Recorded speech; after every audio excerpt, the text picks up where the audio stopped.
Muy bien, vamos a la siguiente sesión y vamos a ver ahora el espíritu religioso.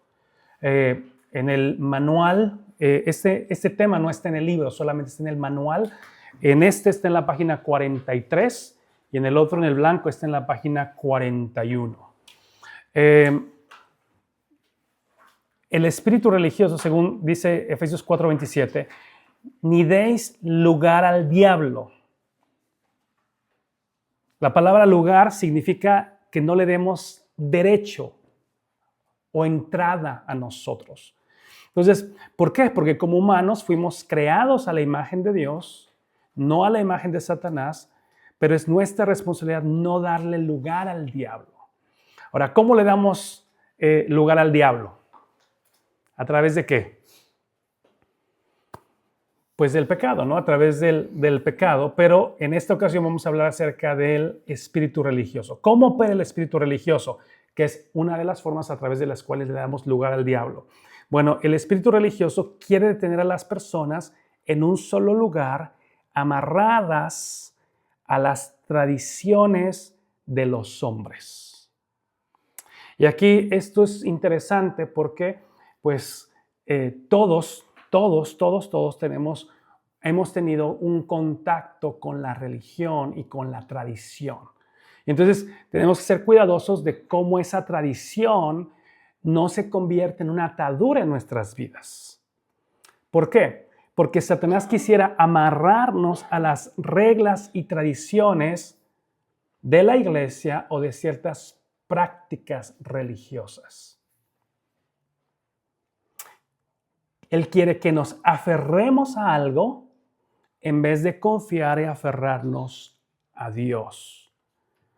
¿Por qué? Porque podemos estar muy cómodos con las tradiciones de los hombres y nos podemos sentir bien al hacer ciertos rituales. Esas cosas a las que estamos acostumbrados y siempre hemos conocido y siempre hemos hecho así, pueden darnos una falsa seguridad, pero nuestra confianza debe estar con nuestro Señor y Salvador y no en cómo siempre hemos hecho las cosas. Entonces, fíjense, cuando uno comienza a caminar con Cristo, uno empieza a descubrir una nueva forma de hacer las cosas. Pero aquí es evidente que Cristo vino a confrontar la religión establecida. Y si ustedes se dan cuenta, el ministerio de Cristo vino a enfrentar lo que Jesús llamaba como tradiciones de hombres. ¿Qué eran las tradiciones de hombres? Esas cosas que el hombre hacía para reinterpretar la ley de Dios. Es decir, Dios decía una ley y el hombre la reinterpretaba de tal manera que ponía otra ley encima de ella. Ahora vamos a entender cómo va funcionando esto. Por ejemplo, en Mateo 17, Pedro vio a Jesús hablando con Moisés y Elías y después quiso levantar 3 tabernáculos en su honor.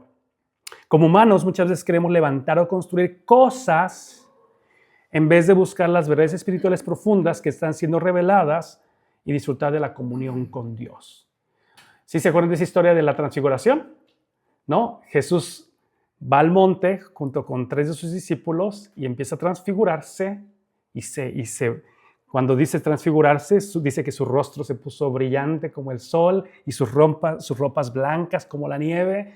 Y entonces se glorifica y aparece Elías y aparece Moisés y empiezan a platicar los 3. Y Pedro dice, hagamos unas enramadas. Como que no tenía mucho sentido. Pero lo que él estaba diciendo es construyamos algo que nos recuerde esto, ¿no? Por ejemplo, en el caso de Moisés, Moisés tiene un encuentro con Dios en el monte y entonces dice la Biblia que de ese encuentro, ¿qué pasó con su rostro? Brillaba y entonces por causa de ese brillo, ¿qué hizo? Se puso un velo. Pero después, ya después su rostro no brillaba. ¿Y qué hizo Moisés? Seguía con el velo. ¿Por qué? ¿Para qué? O para aparentar que todavía le brillaba el rostro.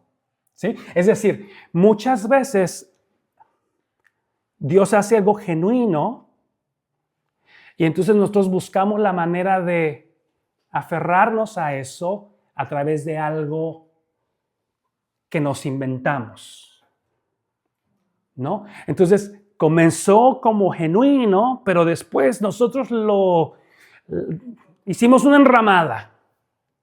Nos pusimos un velo. ¿Por qué? Pues porque la gloria de Dios se manifestó allá. Pero entonces ya lo usamos todos los días porque pues hay que seguir aparentando que Dios sigue revelándose todo el tiempo. Entonces, ¿sí me entienden? O sea, el espíritu religioso lo que va a hacer es que sutilmente va a tomar algo bueno, pero lo va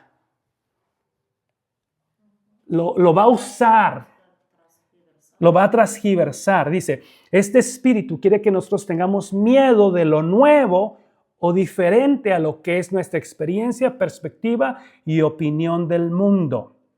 Todos nos vemos afectados por ese espíritu de alguna manera, no importa dónde estemos en la escala religiosa. Es decir, sea que estés empezando o sea que tengas muchos años en la iglesia, lo nuevo siempre es intimidante. Y entonces, como lo nuevo es intimidante, ¿qué hacemos? Nos aferramos a lo conocido. Por ejemplo, alguien dice, no, pues a mí mi mamá me enseñó que así son las cosas. Y entonces, cuando nos llegamos a otra iglesia, y entonces decimos, pero ¿por qué hacen las cosas así, nuevas? A mí me enseñaron que eran así. ¿Sí? Entonces, el espíritu religioso nos va a querer llevar a las experiencias que nos dan seguridad, el velo de Moisés, la enramada de Pedro, porque nos da miedo lo nuevo que puede suceder o lo nuevo que Dios quiere hacer. Cada denominación o cada iglesia desarrolla sus propias tradiciones y formas de hacer las cosas. Cada iglesia al hacer esto corre el riesgo de anteponer sus tradiciones a Dios y esto se llama ¿cómo? Idolatría. ¿Qué es una tradición? Simplemente es una forma en que hacemos las cosas. Ahora, cuando nosotros hacemos algo de cierta manera es por algo, pero el problema, el riesgo es cuando la razón por la que hacemos ya no está, pero seguimos con la forma, ¿sí? con el cascarón. Seguimos con la estructura, pero vacía, donde ya no está lo que le dio forma, lo que le dio origen al velo, pues porque me encontraba con Dios. Sí, cuando ya no está, y entonces ponemos la confianza en esas cosas externas y no en Dios. Entonces, esas cosas externas se convierten en ídolos en nuestras vidas, en una especie de idolatría. El espíritu religioso desea hacer que nuestra relación con Dios sea algo de obligación y deber en vez de pasión. La religión puede ser utilizada para controlar. Si hacemos lo que se nos dice que hagamos y pasamos por todos los movimientos externos de la iglesia, estaremos bien. Entonces, ¿qué hace el espíritu religioso? Nos mueve de lo real y de lo genuino y de lo del corazón y de lo que nace de la pasión verdadera y del encuentro con Dios a la obligación, al debes hacerlo, al deber. Y entonces, por eso la religión puede convertirse en manipuladora cuando te dice, si quieres ser parte de este club social, tienes que vestirte así, hablar así, actuar así, pero no te está diciendo, deja que Cristo lo haga, sino que te estamos diciendo, para que seas parte de este grupo, tienes que hacer esto, ¿por qué? Por imposición. O sea, no estamos dejando, otra cosa es dejar que Cristo haga la obra en ti, entonces somos parecidos y hablamos de forma similar porque somos hijos de Dios y hemos tenido encuentro con Cristo y entonces eso nos da unidad. Pero en lugar de hacer eso, la religión o el espíritu religioso te va a decir, para ser parte de este grupo, tienes que hacer esto solamente como un acto exterior. ¿Sí se entiende? ¿Sí? Ok. Por eso la apariencia externa se convierte en lo más importante y no lo interno. Porque entonces lo externo nos da seguridad y protección. Y de alguna manera todos hemos de alguna manera tenido alguna experiencia como en Latinoamérica hemos visto los frutos de muchas iglesias legalistas, donde el espíritu religioso dice, lo que más importa es la apariencia, pero la lengua, pero el corazón, pero la apariencia. La ropa, el pelo, la falda, los aretes, ¿sí? Entonces, donde se pone énfasis no en lo importante, no en el corazón, no en la sanidad, no en la verdad, sino en las cosas externas. Por eso, oramos porque nos dicen que oremos, vamos a las reuniones porque se supone que vamos a las reuniones y nos sentimos que estamos bien porque hemos hecho lo que nos dijeron que hiciéramos. Y entonces una forma de verlo es cuando la gente va a la iglesia o hace lo que se debe hacer, pero no hay transformación. ¿Qué fue lo que, por ejemplo, le pasó en gran medida, por ejemplo, al catolicismo en Latinoamérica, ¿no? De gente que iba a misa de aquí por ahí de vez en cuando, pero de la misa se iba a ponerse borracho. O sea, donde un evangelio que no transforma. O sea, ¿qué es eso? El espíritu religioso, donde tienes cierta apariencia de piedad, donde haces cosas religiosas, donde te confiesas, donde haces esto, donde haces aquello, pero no hay cambio, no hay transformación. Todo es externo, todo es de labios para afuera, pero no hay realmente un cambio en el corazón. Por eso el espíritu religioso se enfoca en la ley escrita, pero cuando nos enfocamos en la ley, el amor, la unidad, la paz, la amabilidad y la caridad desaparecen porque todo lo que importa es llenar el paso para completar un requerimiento. ¿No? Por ejemplo, gente que se quiere casar, pero nunca se bautizó, ni se confirmó, entonces, ¿qué hacen? Pues nada más pasan por el trámite para casarse. Pero realmente, pues nada más por la conveniencia social, ¿no? O quien en Latinoamérica hace el bautismo del niño, pues no porque le interese, sino porque es un evento social donde se espera que tú bautices a tu niño y hagas una fiesta para que todos comamos de gratis y después nos emborrachemos. ¿No? Donde otra vez, o sea, solamente es un convencionalismo. Pero no podemos solamente pensar en ello, sino que también tenemos que pensar en nosotros, cómo nosotros también estamos expuestos a lo mismo. Cuando solamente nos quedamos en la superficie. Por eso, en vez de enfocarnos en si rompimos o violamos la palabra, al quebrantar la ley, el espíritu religioso nos dice, Dios no opera de esa manera. Es decir, cuando nos enfrentamos a cosas nuevas, el espíritu religioso dice, Dios no opera de esa manera. Esto no puede ser de Dios. Él no lo puede hacer por mí. Nunca antes lo había experimentado, así que no puede ser de Dios. Entonces, el espíritu religioso nos limita de tener experiencias nuevas con Dios. Por eso dice, la letra mata, pero el espíritu da vida. Por eso el espíritu religioso nos aleja de las cosas del espíritu y hace que las personas se enfoquen en la letra de la ley, despreciando los sentimientos o las cosas que realmente son importantes. Y así terminamos caminando por vista y no por la palabra, y nos perdemos al no escuchar al Espíritu Santo hablando a nuestros corazones y perdemos por no tener esa relación y comunión cercana con Él. Entonces, básicamente, ¿cuál es el antídoto? El antídoto es que nuestra relación con Dios sea real. ¿Cómo combatimos el espíritu religioso? Teniendo una relación real con Dios. Que no sea fingida, que no sea solamente una fachada, que no sea solamente una apariencia.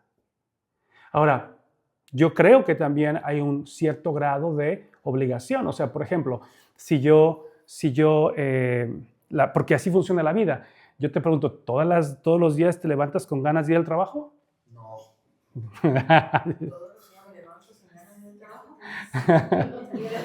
¿Sí? Entonces, ¿pero por qué vamos? Pero ¿por qué vamos? Por obligación, porque es lo correcto. Pero cuando llegamos al trabajo, ¿cómo debemos de llegar a trabajar? Con ganas. De corazón, ¿no?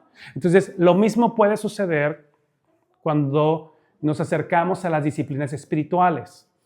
O sea, puede ser, por ejemplo, cuando oramos, cuando leemos la Biblia, puede ser que no es que te levantas, uy, me levanté unas ganas de orar y unas ganas de la Biblia. Entonces, lo haces por obligación, porque es lo correcto, pero una vez que lo haces, entonces dices, Señor, ayúdame a hacerlo de corazón. No lo hago para quedar bien, no lo hago para que me digan, mira qué santo es, no lo hago lo hago porque es lo correcto, para vivir una relación real con Dios, para tener un encuentro real con Dios, para que Dios sea real en mi vida. Entonces la pregunta es, ¿Cristo es real en tu vida? Porque si no lo es, el único que está perdiendo eres tú. O sea, Dios quiere ser real. Sí puede ser una religión, pero eso es dejar a Dios pues muy lejos de lo que realmente quiere Él hacer en tu vida, que es que sea ser real. Fíjense algunos versículos acerca del espíritu religioso. Mateo 12. Por aquel tiempo pasaba Jesús por los sembrados en sábado. Sus discípulos tenían hambre, así que comenzaron a arrancar algunas espigas de trigo y comérselas. A ver esto, los fariseos le dijeron, mira, tus discípulos están haciendo lo que está prohibido en sábado. Él les contestó, ¿no han leído lo que hizo David en aquella ocasión en que él y sus compañeros tuvieron hambre? Entró en la casa de Dios y él y sus compañeros comieron, ¿de qué? De los panes sagrados a Dios, lo que no se les permitía a ellos, sino solo, ¿a quién? A los sacerdotes. ¿O no han leído en la ley que los sacerdotes en el templo profanan el sábado sin incurrir en culpa? Pues yo les digo que aquí está uno más grande que el templo. Si ustedes supieran lo que significa, lo que pido de ustedes es misericordia y no qué. Y no sacrificios, no condenarían ¿a quién? A los que no son culpables. Entonces, ¿qué hace el espíritu religioso? Trae condenación. Sepan que el Hijo del Hombre es Señor del sábado. Ahora, ¿por qué? Porque al espíritu religioso no le interesa la misericordia. No le interesan las personas. No le interesa el amor. Le interesa la letra de la palabra aun cuando sufran las personas. Por ejemplo, una de las cosas que tenemos que ser muy cuidadosas es de juzgar al otro. ¿No? Por ejemplo, cuando de repente alguien hace algo y nosotros juzgamos, bueno, no juzgues, a lo mejor no es por lo que tú estás pensando que lo hizo. O por ejemplo, cuando alguien no viene, bueno, no juzgues por qué no vino, mejor pregunta. Pregunta, ¿no? Y entonces te puede sorprender, a lo mejor te vas a dar cuenta de algo que no sabías. Pero lo más importante son las personas y la misericordia. Entonces, ¿qué hace el espíritu religioso? Quiere que juzguemos en base a las apariencias, en base al performance, en base al desempeño. El espíritu religioso hace que las personas se sientan obsesionadas también ¿con qué? Con las doctrinas. ¿Les ha tocado que de repente hay alguna doctrina en particular que hace que las familias se dividan? Sí. Sí. Que si la Trinidad, que si el bautismo, que si esto, que si el otro, que si la falda, que si el velo, que si... Y entonces hay quien se obsesiona con una doctrina y la doctrina es razón para crear una división. O, por ejemplo, una característica muy triste de la iglesia latinoamericana es que la iglesia latinoamericana tiende a dividirse muchísimo. Se pelean por cualquier doctrina y se hace otra iglesia. ¿Se han fijado que eso no pasa aquí en Canadá? No, pero no como aquí. No, hombre. Ah, los latinos aquí sí. Los latinos en Canadá sí. Pero los canadienses. Los canadienses, tú no ves que un canadiense se anda dividiendo. Pero sí los latinos. ¿Por qué? Por el espíritu religioso. Porque nos obsesionamos por una doctrina, porque decimos, o estás conmigo, o estás contra mí, ¿no? Y entonces tenemos un celo que nos divide. Perdemos la unidad con otros creyentes y después creamos denominaciones u otros círculos cerrados. Perdemos el carácter de Jesús y hablamos en contra de otros creyentes quien ven esta cuestión de manera diferente. Al hacer esto, hacemos que la palabra de Dios pierda efecto al convertir muchas veces las enseñanzas de los hombres en doctrinas de Cristo, tal como lo hicieron los fariseos en Mateo capítulo 15, y entonces dejamos la palabra de Dios sin efecto. El espíritu religioso engendra confusión entre las palabras de los hombres y la palabra de Dios. La palabra nos enseña a poner a prueba todas las cosas y a retener lo bueno. Debemos poner a prueba toda enseñanza de cualquier hombre o iglesia, y si un pastor o maestro está molesto porque usted verifique las cosas, entonces encuentre un nuevo pastor o una nueva iglesia. Es decir, si de repente alguien, yo o cualquier otro, trae una doctrina o una enseñanza y dice, pastor, ¿por qué tenemos que ponernos esto o aquello, hacer esto, hacer aquello? Y la respuesta corta es, pues porque así lo hacemos aquí. Pues esa no es la respuesta correcta, ¿verdad? ¿No? Y eso suele suceder. Eso suele suceder. Donde casi hay un letrero que dice en la entrada, deje sus preguntas afuera, deje su cerebro allá afuera y usted entra y nada más diga que sí. Y eso no es lo que la Biblia quiere. La Biblia quiere que enganchemos el cerebro y que preguntemos y que hagamos preguntas, porque el Evangelio es razonable. La verdad de Dios es razonable. Y las preguntas son bienvenidas. No hay nada de malo en preguntar. Hay 3 pruebas que deben ser usadas para probar todas las cosas. Número 1, la palabra de Dios. ¿La palabra prohíbe o contradice esa enseñanza, práctica o doctrina? Primero la palabra. Número 2, ¿la enseñanza, práctica o doctrina da buenos frutos? Porque puede ser que alguna de esas prácticas lo único que hacen es que dejan fuera a la gente. Porque eso se dio mucho con el legalismo en Latinoamérica. Si usted viene así con esa falda, usted no entra. Si usted trae eso, se queda afuera. Si usted viene maquillada, ni entra. ¿Sí? Y entonces, ¿esa enseñanza, práctica o doctrina da buenos frutos? Bueno, pues si no, entonces pues hay que pensarlo. Estudie los resultados de las enseñanzas en cuestión. ¿Rinde buen fruto o daña a las personas? Si las enseñanzas o las doctrinas no están rindiendo buen fruto, pues no son de Dios. Y por último, estudia la historia de la iglesia para ver si la práctica, enseñanza o doctrina ha sido enseñada anteriormente, ya que no hay nada nuevo bajo el sol. Entonces, por ejemplo, si yo me saco alguna nueva idea, doctrina, forma de interpretación, y tú dices, eso está raro, ¿qué dice la historia sobre eso? Tú te vas a dar cuenta que probablemente eso ya fue refutado en 2000 años de cristianismo y estamos sacando algo que no tiene nada que ver. Por ejemplo, ahorita últimamente traen algo algunas iglesias modernas están mezclando ciertas prácticas con la nueva era, con la metafísica, con cosas cuánticas. Y entonces, pues, son cosas que cuando tú las revisas, pues se parecen mucho a cosas que ya la iglesia ha refutado en el pasado, al gnosticismo y cosas que ya se han refutado. Entonces, uno debe tener el discernimiento para enfrentarlo. Y por último, la práctica o doctrina puede ser nueva para ti o para mí, pero si es de Dios, no será algo nuevo en la historia. Porque el espíritu religioso engendra rebelión.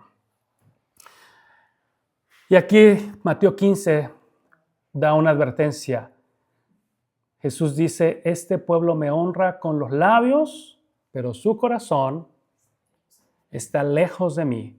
En vano me adoran, porque sus enseñanzas no son más que reglas humanas. Entonces, ¿qué hace el espíritu religioso?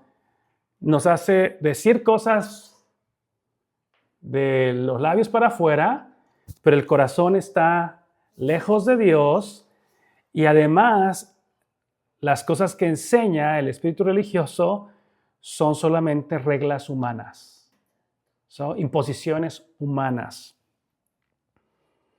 Por eso Jesús le dijo a la multitud, lo que contamina realmente al hombre no es lo que entra, porque lo que entra, dice Jesús, entra por la boca y ¿qué pasa?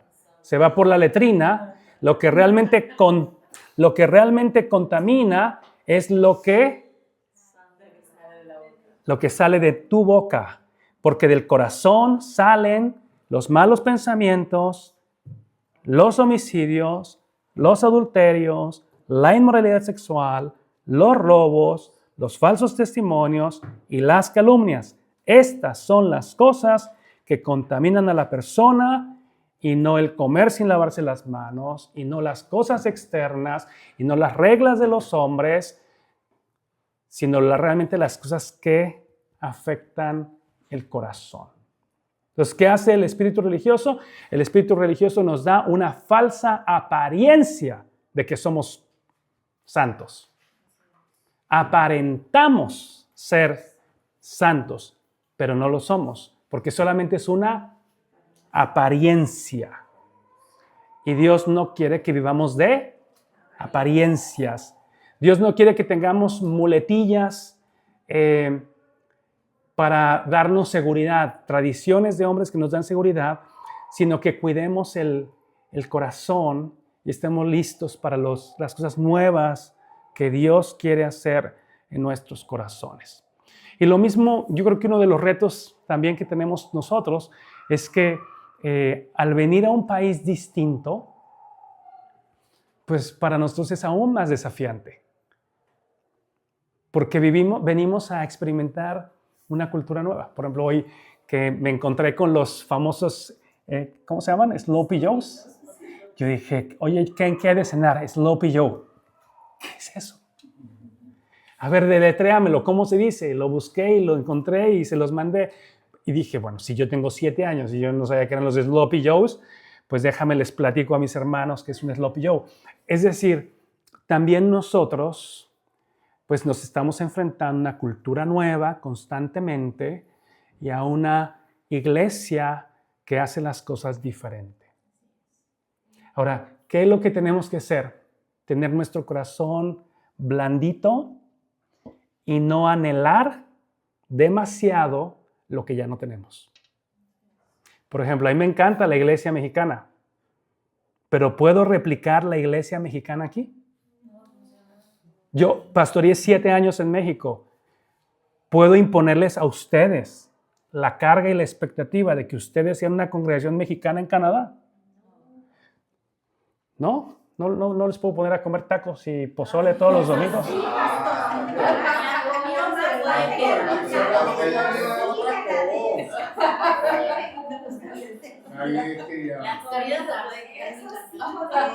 ¿Eso sí podemos? Aceptamos lo que queremos, aceptamos lo que no. Pero ¿se dan cuenta? ¿Se dan cuenta cómo, por ejemplo, yo como pastor, que pastoreé 7 años en México, tengo que tener mis manos abiertas y darme cuenta que aquí las cosas son diferentes? Y guardar mi corazón de no imponer en ustedes una expectativa de algo que no es real. Que en México, la forma en la que yo hice iglesia por muchos años, pues era cultural también. Funcionaba en mi cultura. Mis tradiciones con las cuales pastoreé allá eran para ese momento y para esa cultura. Pero estoy ahora en Canadá en un nuevo momento y en una nueva cultura. El principio y la palabra es la misma, el espíritu es el mismo, pero las tradiciones son nuevas. Y la pregunta es, ¿qué voy a hacer como pastor? ¿Me voy a aferrar a esas tradiciones y buscar solamente las cosas externas? ¿O voy a dejar que el Espíritu de Dios me muestre y me guíe para crear tradiciones saludables? Porque no todas las tradiciones son malas. Por ejemplo, hay tradiciones buenas. Una de las cosas, por ejemplo, que yo recomiendo siempre es crear tradiciones familiares que te den estabilidad. Por ejemplo, yo les he contado 1000 veces que en casa, en Navidad, cocinábamos bacalao al estilo de mi abuela, la receta de mi abuela. Y entonces después mi mamá lo cocinó y ahora lo estoy cocinando yo con mi hija. Y entonces estoy creando la tradición de que cada año comemos bacalao al estilo de mi familia. ¿Por qué? Porque entonces estoy rescatando una tradición que da familiaridad y seguridad y me conecta ¿con quién? Con mi familia, con México, con mi abuela, con mi herencia cultural. Ahora, esa es una tradición buena que yo estoy queriendo conservar y preservar para que un día que yo me muera, Lorena siga haciendo ¿qué? Pues el bacalao que hacía su bisabuela, que hizo mi papá conmigo. Otra tradición que estamos tratando de hacer es cenar juntos. Tratar de cenar juntos sin celulares. Es una tradición, eso es lo que estamos tratando de implementar. Es decir, no todas las tradiciones son malas, pero no puedo yo decir, quien no come bacalao está en pecado. ¿Verdad? Es decir, no puedo imponer ciertas tradiciones como si fuesen pues leyes de Dios cuando realmente no lo son. No lo son. Ahora, todos invitados, pero si no te gusta el bacalao, pues no te lo comas. Pues, ¿quieres probarlo? Pruébalo. ¿No lo quieres probar? Pues no lo pruebes. ¿Sí me entienden? Entonces, no se trata ni de un lado ni del otro, sino tener la sabiduría y lo más importante, que Dios quiere lo real. Dios no quiere apariencias. Entonces, básicamente, el espíritu religioso se reduce a no dejes o no reduzcas tu experiencia con Dios a apariencias. Dios quiere hacer algo nuevo y Dios quiere hacer algo real en tu corazón. Y no dejes que nada más reemplace eso sagrado que Dios quiere hacer. ¿Amén? Vamos a ponerle pausa. Bueno, stop.